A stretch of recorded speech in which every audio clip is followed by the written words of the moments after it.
Hello, Leo, Sun, Moon Rising, and Venus placements. And of course, sa ating mga cross-watchers, magandang umaga, tanghali, hapon, or gabi po sa inyong lahat. Ayan, welcome to Ladybug PH Tarot. So, Leo and cross-watchers, alamin natin kung ano ang kapalaran ninyo. Okay? Ngayong March 2024. Now again, paalala lang po sa lahat, this is a general reading, so hindi po ito magre-resonate po sa lahat po ng mga nanonood ngayon.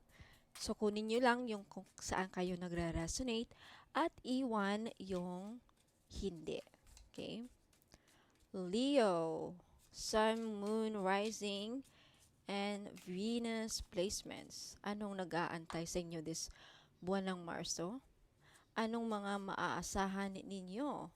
Kapalaran para sa ating Leo signs and cross watchers. Leo, you have the Page of Wands. Mukhang meron kang pinag-iisipan, meron kang sinisimulan na gawin when it comes to your business. May gusto kang nagpaplano kayong magsimula ng business, nag-iisip ng paraan paano mas kumita pa ng pera. Alam mo yon. Yan ang Page of Wands. Determinado kayo. Okay? Meron kayong buksan natin yung ilaw, Leo, no? Para mas maliwanag ang buhay. Ayan. So, pagdating sa inyong kaperahan, motivated kayo this March, no? Okay, next you have the Four of Air. Ayan, talaga mayroong pinag-iisipan. Okay, yung iba sa inyo mukhang Leo, relax lang, o yung iba sa inyo kay iwasang magpakapagod, iwasang magpagod, no? Next, you have the King of Cups. Okay, Leo, kung ikaw naman ay, pagdating naman sa love life, mukhang meron kayong Cancer, Pisces, Scorpio, water signs na mukhang nagmamahal sa inyo, iniisip ka, naintindihan ang sitwasyon mo. Okay? Very compassionate itong person na to, no? Water signs. Eight of Cups. Mukhang Leo. May kulang sa buhay mo. Meron kang hinahanap. Naghahanap ka ng You're looking for something that will complete your life. Talagang naghahanap ka ng ibang paraan para matugunan yung mga pangangailangan mo bilang isang partner, bilang isang tao. Of course. Parang may kulang dito eh. You're searching for something that will fulfill you. Okay, this March. Six of Water. May magbabalik. Possibly a fire sign. Aries, another Leo, or Sagittarius. Kung hindi naman water signs, Cancer, Pisces, Scorpio, magbabalik, magpaparamdam. Kaya lang ikaw, meron kang ibang focus. Mas priority mo ang mga plano mo sa buhay. Okay? May magpaparamdam this March. May magkakabalikan. Queen of Water. Okay, talaga naman. Mahal na mahal ka ng tao na to. Leo, babae ka man o lalaki, mahal na mahal ka. Okay? Ayaw niyang mawala ka when it comes to your love life. Ten of Air. Pero may ending na mangyayari. May ending na mangyayari.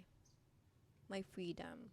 Gusto mong, Leo, I feel like Leo, pagdating sa love life, gusto mong may matapos na. Gusto mong makawala. Gusto mo ng freedom. Gusto mong gawin yung gusto mo. Okay? Four of Pentacles. This March, mag-ingat sa wag masyadong magastos, no? Kasi mukhang mahihirapan kayong mai-budget. Ma-out of budget kayo by the end of month. Okay, patayin natin yung ilaw kasi mainit. Ayan, Leo. Okay naman, 'di ba? Nakikita naman, maliwanag naman. Okay, so sa nakikita ko dito, Leo, huwag masyadong magastos pagdating sa pera. Okay? Mag-ipon, ayan. Kasi pagdating ng katapusan, ayan, mamumblema kayo kung saan kayo kukuha na naman ng pambili ng mga importanteng bagay. You have the Seven of Wands. Yeah, madami kayong challenges na kakaharapin this March. Pero determinado kayong hindi kayo nagpapatalo. Okay, Leo? Huwag magpatalo. Okay? Masusolusyonan mo yan. Kung meron mang magpaparamdam sa'yo, Leo, makipagbalikan, ayaw mo na. Ayaw mo na when it comes to love life. Ayaw mo na. Okay? Kasi masaya ka na. Okay? Yung iba sa inyo magfo-focus na sa pamilya. This is a third party. I really do feel this is a third party. Okay? May third party na magpaparamdam. Ikaw naman ngayon, Leo, mas focus ka. May blessing na darating. Okay? Ito, Leo, ha.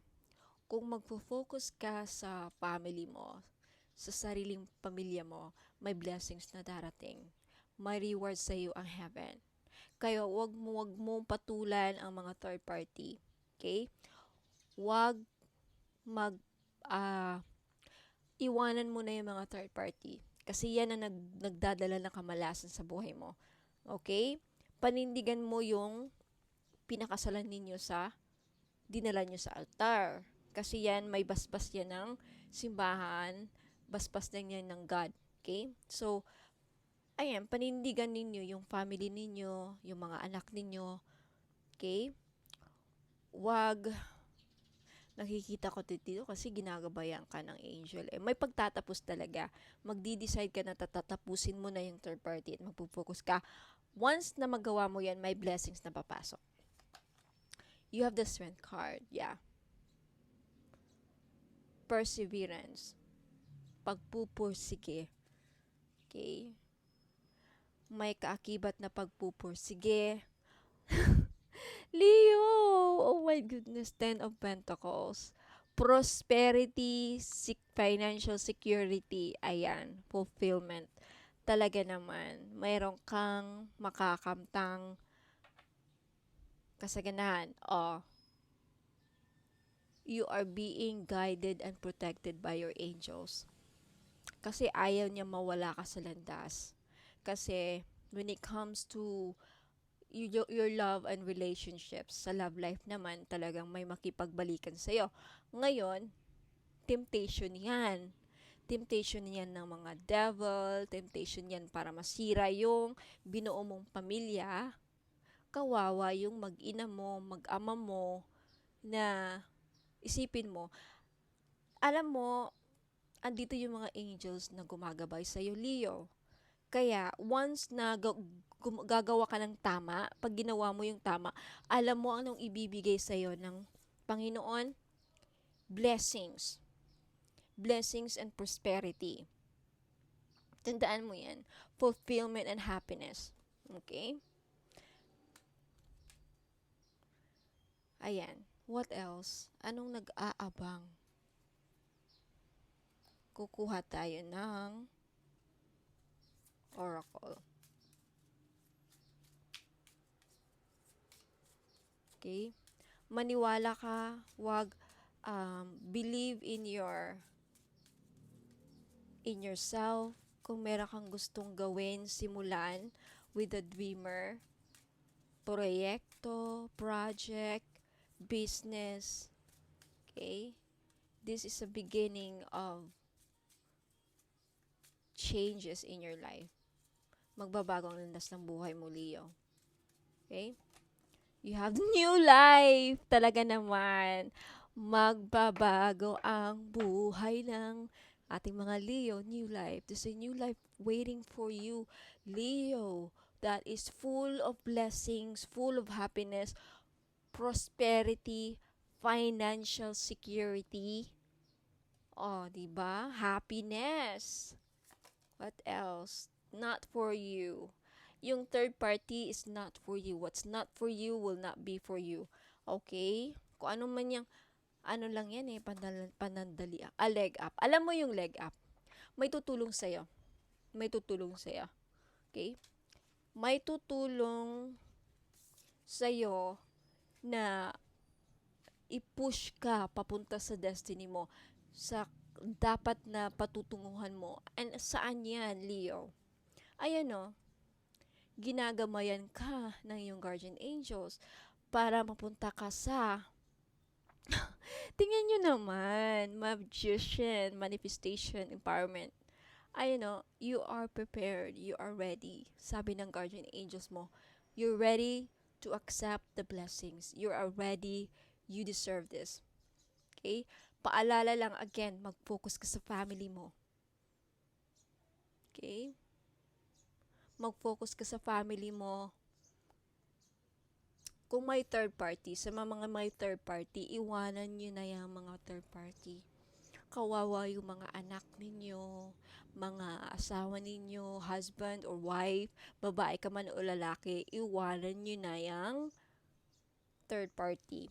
Yan ang narinig ko. When it comes to love life ha, kasi mag-focus ka sa mga plano ninyo, mag-asawa kasi bibigyan ka ng lakas ng mga gabay dito para ma-pursue mo yung mga ano mo, andyan yung biyaya.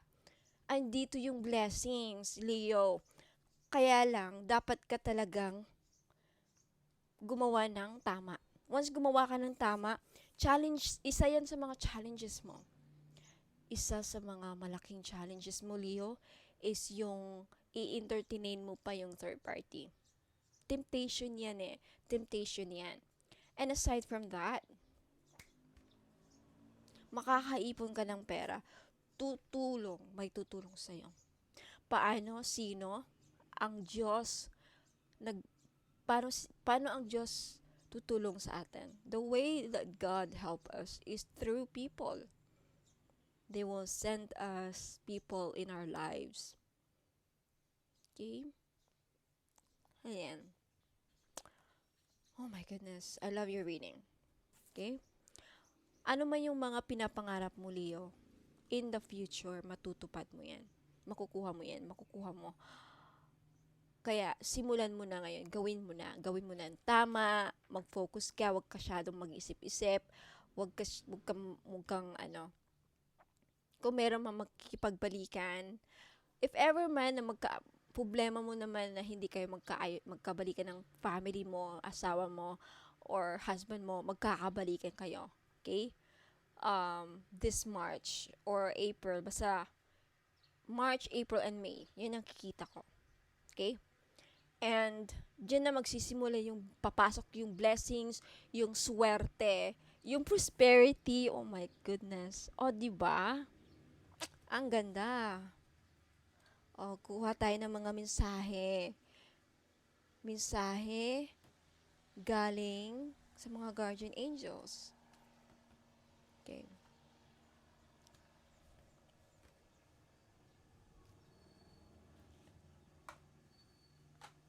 Alright. Angels of Abundance. Tignan natin anong mensahe. Leo.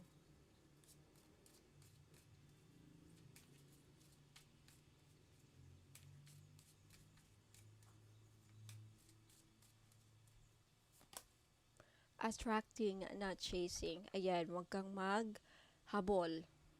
Anything or anyone you chase after will run the other way because of the fears underlying chasing energy. Instead, attract what you need by sending out love, gratitude, and welcoming energy. Kaya wag maghabol. Wag mong habulin yung third party or kung sino man yan. Okay? Huwag ka nang maghabol. Yan ang mensahe sa'yo ng yung guardian angels. Oh my goodness. A new life. Bibigyan ka ng, alam mo, bagong buhay. Kung saan, tingnan mo, children, talagang Ang laki ng biyaya na ibibigay sa'yo ng Diyos, Leo, if pag nakita nila na hindi mo pinapabayaan yung mga anak mo. Children are the blessings. Okay? Sila ang swerte sa buhay mo. Hindi mo nakikita, yung iba sa inyo hindi mo yan nakikita. Pero ito lumalabas sa baraha na isa sa mga biyaya or nagbibigay sa'yo ng swerte ang mga anak mo. Kaya, huwag mo silang pabayaan. Dear Archangel Raphael, thank you for helping me to help children. Tutulungan ka ng mga archangels para mabigyan mo ng magandang kinabukasan ng mga anak mo. And in return, may biyaya rin na darating sa'yo. Ganun yun. Ganun na nakikita ko sa barahan ito. Kaya sabi ko, di ba kanina, mag-focus ka sa family mo, mag-focus ka sa mga anak mo. Kawawa sila. Ang narinig ko, kawawa. May something here. Kaya kung hindi ka nagre-resonate, wala kang anak, hindi to para sa'yo ha. Ang dami niyong nanonood. Okay? Para to sa iba, yung mga walang anak dyan. Okay? Kung nagre-resonate ka sa reading, mag-comment ka. Mag-sorry ka kung meron kang pagkukulang sa mga anak mo, humingi ka ng patawad sa Diyos. Mag-sorry ka dahil ang narinig ko is bigay ng Diyos ang mga anak mo sa iyo. Tapos nakita nila na pinapabayaan ninyo, nasasaktan sila. Kumbaga, may binigay na biyaya sa Diyos, hindi mo pinapahalagahan, mamalasin. But, if nakita nila na arugang-aruga mo, hindi mo pinapabayaan, triple, doble, quadruple ang biyayang darating sa'yo, maniwala ka. Tatanda ka na hindi ka problema. Okay? Detoxification. Ayan, kailangan mo talagang mag-detox. Anong sabihin yan? Tanggalin yung mga toxic na tao sa buhay mo. Third party, kaibigan. I really do sense na may third party dito na sobrang toxic, nagbibigay ng kamalasan sa pamilya mo, sa pamilya mo, okay? Siya ang toxic. Siya ang nagbibigay ng kamalasan.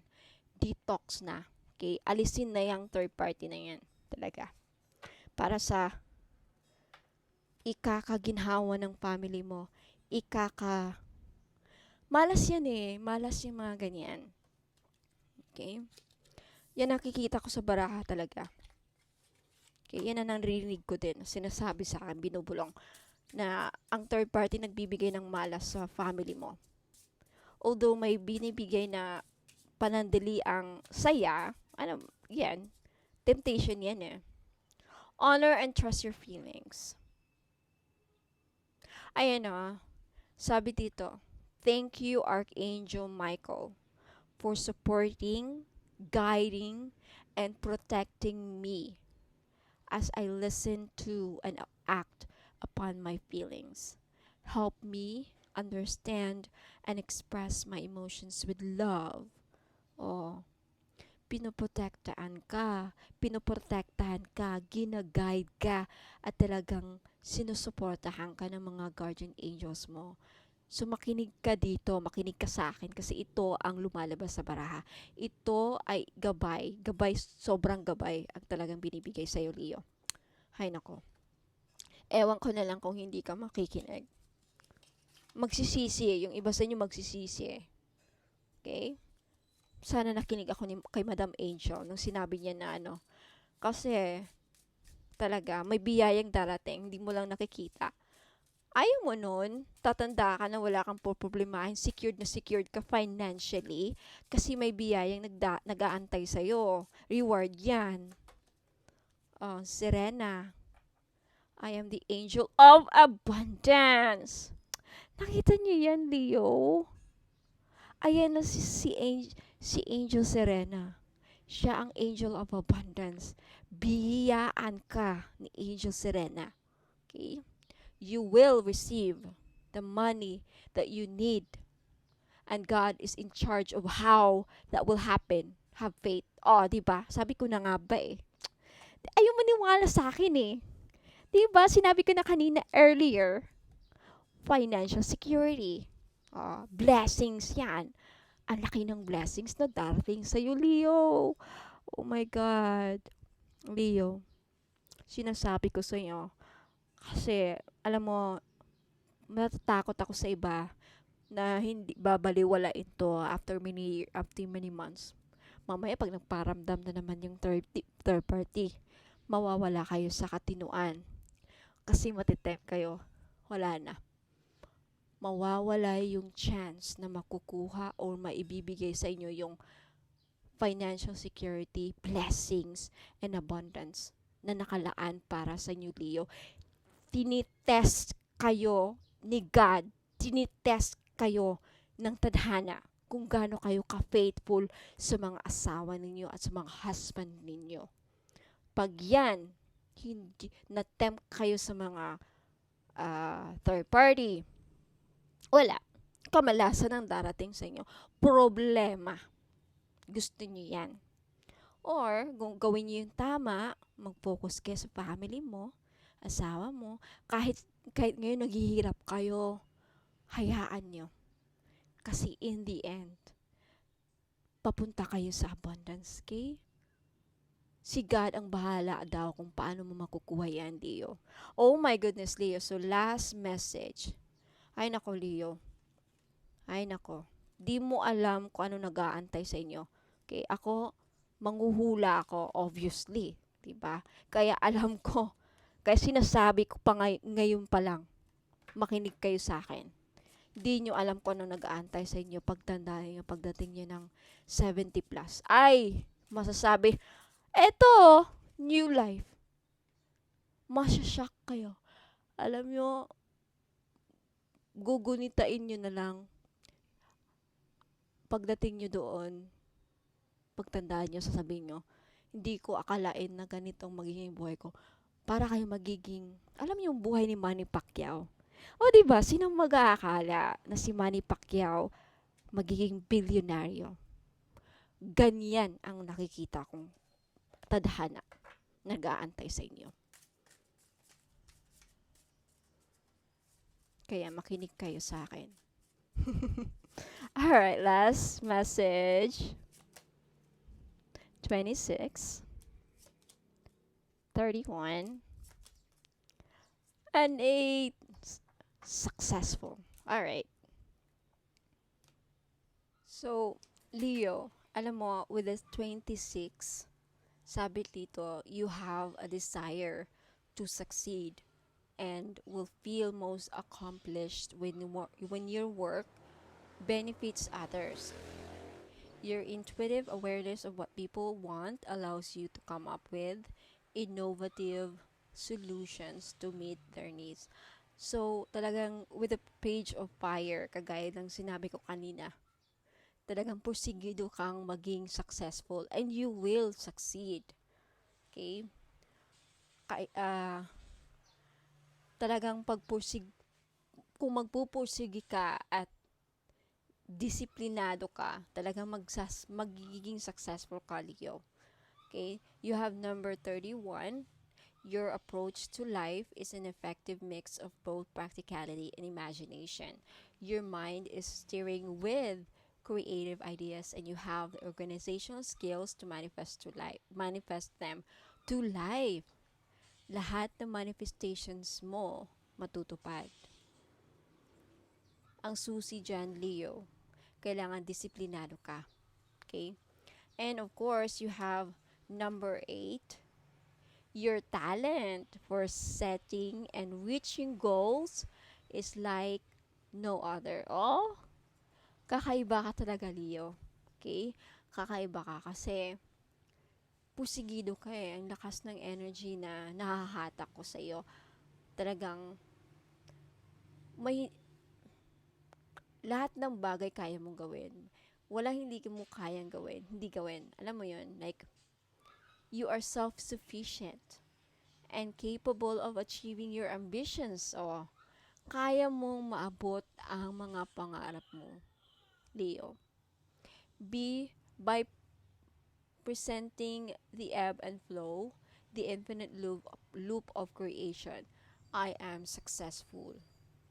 You will succeed, Leo. You will succeed. Basta mag-focus ka lang sa goal mo para sa family mo. Now, if you are single at wala kang family, don't worry kasi magiging successful ka din. Okay? Hindi lang ito para sa mga may pamilya. Okay? Lahat ng Leo, may pamilya ka man or single ka man, okay? Kung may pamilya ka, lahat naman tayo may pamilya. May mga kapatid, may mga magulang. I think sila ang magbibigay sa iyo ng lakas. Okay? Sila ang nagbibigay sa iyo ng motivation para maabot mo yung mga pangarap mo. And you will. Nakikita ko maabot yung pangarap mo.